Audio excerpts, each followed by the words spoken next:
take it slow.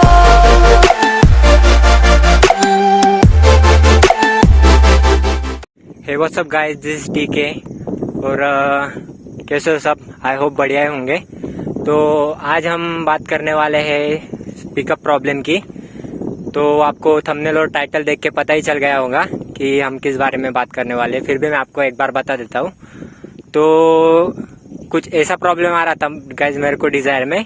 हमारी गाड़ी जो 100 जाती है तो 100 के बाद पिकअप लॉस हो रहा था और एक इंजन चेक इंजन की लाइट आ जा रही थी स्पीडोमीटर में। तो चलिए गाड़ी के अंदर चलते, मैं आपको बता देता हूँ क्या प्रॉब्लम आ रही थी, फिर हम बात करते हैं। तो हम गाड़ी के अंदर में आ गए। अभी मैं आपको दिखाता हूँ क्या प्रॉब्लम आ रही थी। तो जैसे हमारी गाड़ी 100 टच करती थी तो ये इधर जो लाइट आया था, अभी मैं आपको फिर से दिखा देता हूँ। तो ये जो चेक इंजन का लाइट है वो आ जा रहा था और वो आके बंद होकर गाड़ी जर्क लेती थी एक छोटा सा, फिर गाड़ी का पिकअप लॉस हो रहा था। फिर उसके बाद हम कितना भी एक्सीलेटर प्रेस करें तो गाड़ी काफ़ी धीरे धीरे पिकअप ले रही थी। तो ये क्या प्रॉब्लम है और क्या कैसे इसको रिपेयर करना है, किस वजह से ये प्रॉब्लम आता है, उसके बारे में हम आज जानने वाले हैं। तो ये प्रॉब्लम जो है गाइज वो आपको 60, 40, 80 कौन से भी स्पीड पर आ सकती है। तो ऐसा नहीं कि 100 पे ही आएगी, कौन से भी स्पीड पर यह प्रॉब्लम आ सकती है। तो क्या दिक्कत होती है उसके बारे में हम बात कर लेते हैं। तो चलिए अभी बाहर चलते हैं, मैं आपको बोनेट ओपन करके बताता हूँ कि क्या क्या चीज़ हो सकती है। तो आइए बाहर चलते हैं सबसे पहले। तो मैं हुड ओपन कर लेता हूँ, एक सेकेंड रुकना आप।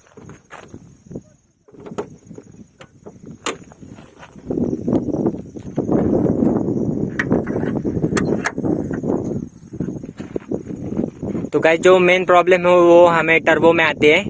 तो टर्बो, सबसे पहले हम टर्बो क्या काम करता है वो जान लेते हैं। टर्बो का जो मेन काम है गाइस वो इंजन को बूस्ट देना है। एक सेकंड रुक जाते हैं। तो विंड नॉइज वगैरह आ रही तो एडजस्ट कर लेना गाइस थोड़ा सा। तो चलिए हम स्टार्ट करते हैं। तो जो मेन काम होता है टर्बो का गाइस वो इंजन को बूस्ट देना होता है। इंजन को बूस्ट देने का काम टर्बो करता है। जैसे हमारा आरपीएम हाई होता है गाड़ी का, तो उस समय जो है वो टर्बो हमें गाड़ी को बूस्ट देने में मदद करता है। तो सबसे पहले मैं आपको दिखा देता हूँ डिजायर का टर्बो कहाँ पे आता है। तो ये जो देख रहे हैं आप, यहाँ पर एक लाइन दिख रही होगी, ये पाइप दिख रही होगी, ये इंटरकूलर को कनेक्ट है। और यहाँ पर एग्जैक्ट इसके नीचे या इस जगह पर आपको टर्बो मिल जाता है। तो इसमें टर्बो की प्रॉब्लम होती है गाइस। तो टर्बो में क्या प्रॉब्लम होती है मैं आपको सबसे पहले बता देता हूँ। तो कभी कभी क्या होता है, हमारा जो टर्बो होता है उसके नीचे एक जाली आती है, तो वो कभी कभी कार्बन की वजह से वो क्लॉक हो जाती है। तो वो क्या उसमें उससे वजह से क्या प्रॉब्लम होती है, जो गैसेस है हमारे एग्जॉस्ट गैसेस वो अच्छी तरीके से पास नहीं होते हैं। तो इसकी वजह से जो है वो टर्बो लैग करने लगता है। और सबसे इसमें मेन प्रॉब्लम जो थी वो क्या थी मैं आपको बता देता हूँ। तो टर्बो को कुछ चीज़ें कनेक्टेड होती है। तो टर्बो में एक एक्चुएटर कनेक्ट रहता है। तो एक्चुएटर क्या काम करता है गाइस, जो एक्चुएटर है हमारा वो जो हमारे एग्जॉस्ट गैसेस रहते हैं उसको बाईपास करने का काम एक्चुएटर करता है। तो एक्चुएटर का काम यही है। तो कभी कभी क्या होता है, जो एक्चुएटर का वर्किंग में आपको एक फ़ोटो इसमें डाल दूंगा, तो आप चेकआउट कर लेना कैसा वर्किंग होता है। तो एक्चुएटर को एक पतली सी डंडी लगी होती है, उसको हमें एडजस्ट करना पड़ता है। अगर वो इसका एडजस्टमेंट गलत हो जाता है या फिर वो एक्चुएटर जाम हो जाता है तो उसकी वजह से भी हमें एक प्रॉब्लम आती है। तो जो इस गाड़ी का टर्बो खुला था उसका मैं इमेज निकाला हूँ, तो मैं वो डाल दूंगा, तो उससे आपको काफ़ी अच्छी तरीके से समझ में आ जाएगा।